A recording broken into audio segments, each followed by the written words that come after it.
जब भाजपा का शीर्ष नेतृत्व और गठबंधन के तमाम लीडर्स का बार बार ये बयान आ रहा है और हम सभी लोग व्यक्तिगत रूप से चाहते हैं कि डेडली कॉम्बिनेशन है एनडीए के 5 गठबंधन का। नीतीश कुमार जैसे सफल मुख्यमंत्री, फिर चिराग पासवान जैसे डायनेमिक युवा लीडर। बिहार में सरकार नाम की कोई चीज नहीं रह गई है।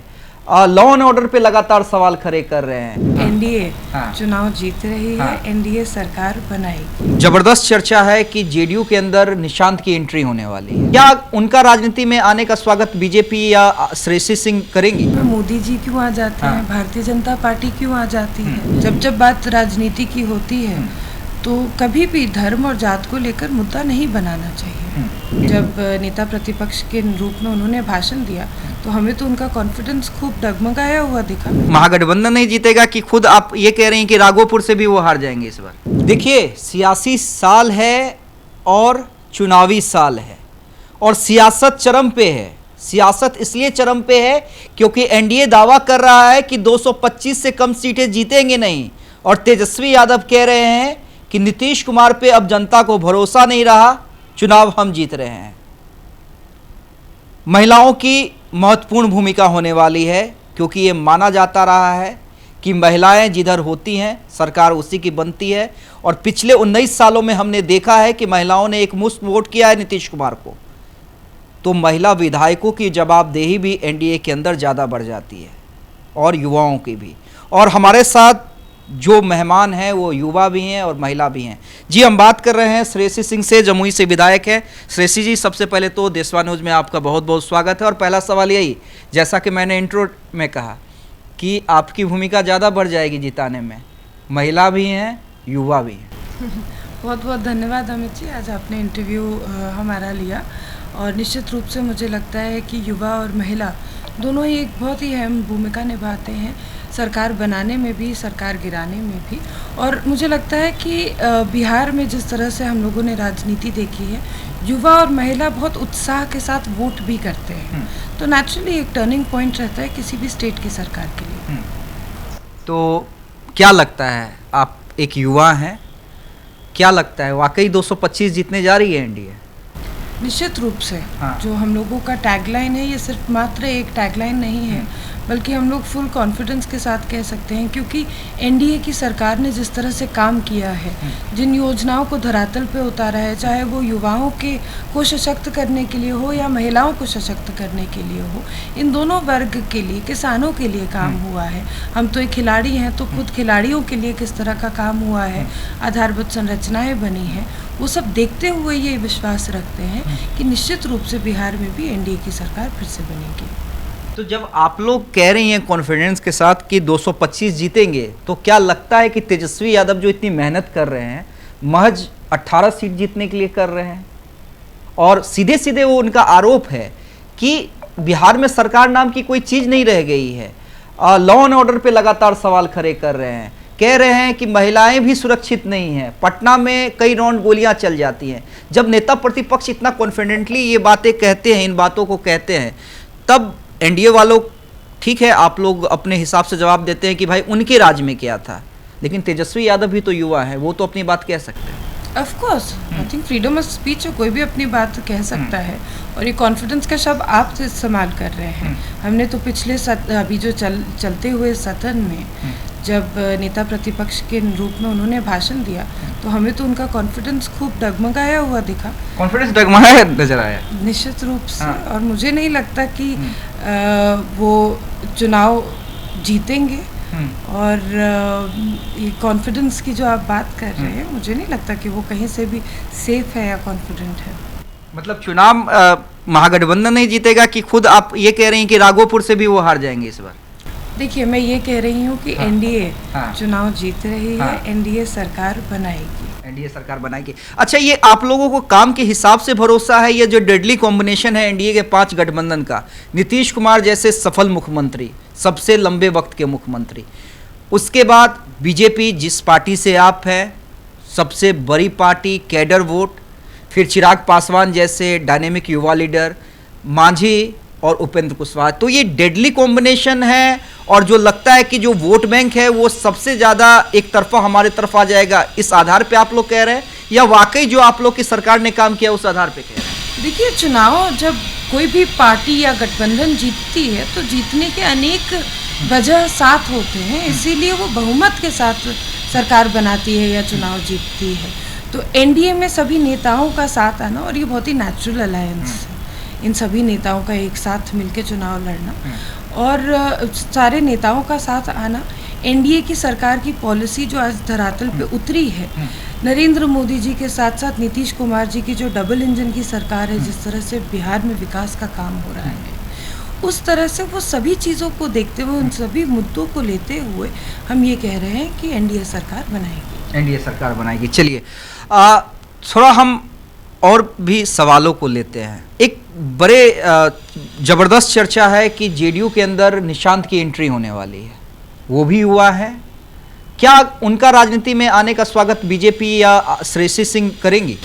निश्चित रूप से मुझे लगता है कि यदि वो चुनाव लड़ना चाहते हैं या सक्रिय राजनीति में आना चाहते हैं, तो मैं तो एक बहुत ही मुझे नहीं लगता कि मैं इतनी बड़े नेता हूँ या लीडर हूँ कि मैं उनका स्वागत करूँ, बट निश्चित रूप से मैं उनका साथ और सहयोग करूँगी। नहीं, मैं इसलिए कह रहा हूँ क्योंकि देखिए ये आरोप लगातार लालू प्रसाद यादव पे लगते रहे हैं कि परिवारवाद को उन्होंने आगे किया है, परिवारवाद को बढ़ावा दिया है, और नीतीश कुमार इसके जस्ट ऑपोजिट है। उन्होंने कहा है कभी भी, और नरेंद्र मोदी ने कई बार नीतीश कुमार की इस बात की तारीफ की है। लेकिन हालांकि जेडीयू का कोई ऑफिशियल बयान नहीं है, जेडीयू के किसी वरिष्ठ नेता ने ये नहीं कहा है कि निशांत आ रहे हैं, लेकिन जबरदस्त चर्चा है। और जो मेरे पास जानकारी है कि निशांत जो है चुनाव प्रचार करते नजर आएंगे, तो तब तो तेजस्वी ये पूछ रहे हैं ना कि भाई ये परिवारवाद क्यों नहीं? देखिए, तेजस्वी क्या पूछ रहे हैं मैं उनके बारे में नहीं बोलूँगी, लेकिन यदि निशांत राजनीति में आते हैं, कैंपेनिंग करके चुनाव लड़ते हैं, जीतते हैं, या जिस भी रूप से वो राजनीति में आते हैं, यदि वो एक अच्छे नेता और एक सच्चे नेता बनकर दिखाते हैं, पब्लिक को बनकर दिखाते हैं, तो मुझे नहीं लगता कि अगर आपके फादर किसी प्रोफेशन में हैं तो उसी प्रोफेशन को चुनने में कोई गलत बात है। गलत बात है। चलिए आपके क्षेत्र पे भी आऊँगा और इस मुद्दे को मैं थोड़ा सा विस्तार रूप भी देना चाहूँगा। देखिए चुनावी साल है और देखा जा रहा है कि हिंदू और मुस्लिम की सियासत जो है बिहार में एंटर कर चुकी है। शुरुआत होती है जमुई से, जहाँ पे खुशबू पांडे का मामला आता है। दूसरी बात बागेश्वर बाबा आते हैं, जहाँ पे वो कहते हैं कि हिंदू राष्ट्र होना चाहिए, और बिहार में आके कहते हैं। उसके बाद नेता प्रतिपक्ष हों, विपक्ष के नेता हों, वो सवाल खड़े करते हैं। भाई वीरेंद्र यहाँ तक कह देते हैं कि भाई ऐसे बाबाओं को जेल भेज देना चाहिए।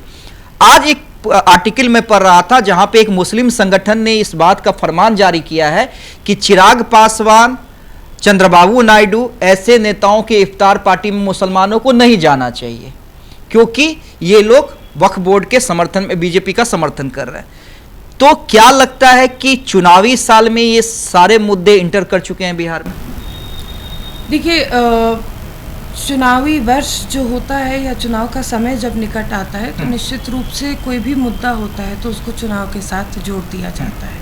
आप जमुई की चर्चा कर रहे हैं, तो उस इंसिडेंट को लेकर हम बता दें कि वहाँ पर उसको आप ठीक है, दो समुदाय के लोग थे, दो धर्म को मानने वाले, अलग अलग ग्रुप बना हुआ था वहाँ पे, लेकिन जिस तरह से वो घटना घटी, हर वक्त एक पर्टिकुलर आदमी, मैं किसी के धर्म के ऊपर टिप्पणी नहीं कर रही हूँ, लेकिन एक पर्टिकुलर आदमी अगर अपने घर के सामने वाले रोड को अपने कब्जे में रखता है और वहाँ से किसी को आने जाने नहीं देता है, तो आप मुझे ये बताइए कि मैं उस धर्म के ऊपर उंगली उठाऊं या सिर्फ उस व्यक्ति के ऊपर उंगली उठाऊं? मेरी जो सीख है, मेरी जो समझ है, मुझे ये बताती है कि वो व्यक्ति गलत है, वो व्यक्ति एंटी सोशल एलिमेंट है, और ये गलती पूर्ण तरीके से उसकी है। वो किस धर्म से आता है, वो किस जात से आता है, इसका उस बात से कोई लेना देना नहीं है। जो एंटी सोशल एलिमेंट है, जो नोटोरियस माइंड है, वो नोटोरियस माइंड है, and I don't think there is a reason to include communalism in it. And same goes for Bageshwar Baba. अगर बागेश्वर बाबा आए और उन्होंने अपने वक्तव्य में, हालांकि जिसकी चर्चा आप कर रहे हैं मैंने वो सुना नहीं है, अगर उन्होंने अपने वक्तव्य में उस तरह की कोई बात रखी है तो वो उनकी अपनी निजी सोच है। अब इसमें राजनीति कहाँ से आ जाती है? नहीं, कहा जा रहा है कि बिहार में आके बोल रहे हैं ना, बिहार में आके बोल रहे हैं और बीजेपी का बैकअप है। हम यही बोल रहे हैं कि इसमें मोदी जी क्यों आ जाते हैं, भारतीय जनता पार्टी क्यों आ जाती है। आई एम श्योर इस तरह का स्टेटमेंट और बाबा ने किसी और जगह पर भी किया होगा, लेकिन क्योंकि वहाँ पे चुनाव का वर्ष नहीं था, चुनाव का समय नहीं था, तो ये बात को राजनीति मुद्दा नहीं बनाया गया। लेकिन क्योंकि चुनाव का वर्ष है तो छोटी छोटी बातें भी राजनीतिक मुद्दा बन के तुल्य ले लेती हैं। और मुझे नहीं लगता कि धर्म का या जात का राजनीति से कुछ भी लेना देना होना चाहिए। नहीं, ठीक है, लेकिन यही सवाल मैं इस पे भी कर रहा हूं जो मैंने कहा कि एक मुस्लिम संगठन के द्वारा ये फरमान निकाला गया है कि नीतीश कुमार और चिराग पासवान के इफ्तार पार्टी में नहीं जाना है क्योंकि वो बीजेपी का समर्थन कर रहे हैं सरकार में रह के वक्फ बोर्ड के बिल के समर्थन में। तो क्या लगता है कि ऐसे जो चीज़ें हैं वो निकालनी चाहिए, सार्वजनिक मंच से कहनी चाहिए? नहीं, बिल्कुल नहीं कहनी चाहिए। मैंने तो खुद कहा कि जब बात राजनीति की होती है तो कभी भी धर्म और जात को लेकर मुद्दा नहीं बनाना चाहिए।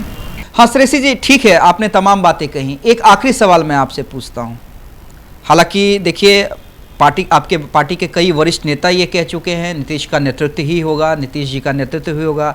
चिराग पासवान कई बार कह चुके हैं नीतीश कुमार के नेतृत्व में हम चुनाव लड़ेंगे। लेकिन तब निशांत कुमार को ये डिमांड क्यों करना पड़ जाता है, निशांत जो नीतीश कुमार के बेटे हैं, कि एनडीए उन्हें चेहरा बनाए और घोषित करे? क्या महाराष्ट्र वाला फॉर्मूला जो बीजेपी ने किया उसके बाद विश्वास डगमगाया है? देखिए, अब उनके मन में क्या बात चल रही है, भाव चल रहा है, इससे तो मैं परिचित नहीं हूँ। लेकिन मुझे लगता है कि जब भाजपा का शीर्ष नेतृत्व और गठबंधन के तमाम लीडर्स का बार बार ये बयान आ रहा है और हम सभी लोग व्यक्तिगत रूप से चाहते हैं कि नीतीश कुमार जी फिर से हमारा नेतृत्व करके एनडीए की सरकार बने, मुख्यमंत्री की कुर्सी को सुशोभित करे, तो मुझे नहीं लगता कि इसमें कोई भी कन्फ्यूजन होना चाहिए या कोई भी तरह का क्वेश्चन मार्क होना चाहिए। तो चलिए, कोई तरह का क्वेश्चन मार्क नहीं होना चाहिए।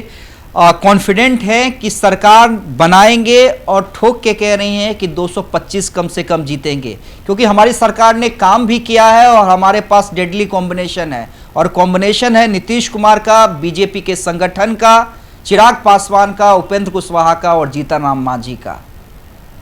तो ऐसे में तेजस्वी प्रसाद यादव का क्या होगा या महागठबंधन का क्या होगा, ये देखना होगा, और दावों में दावे कितने सच होंगे ये भी देखना होगा।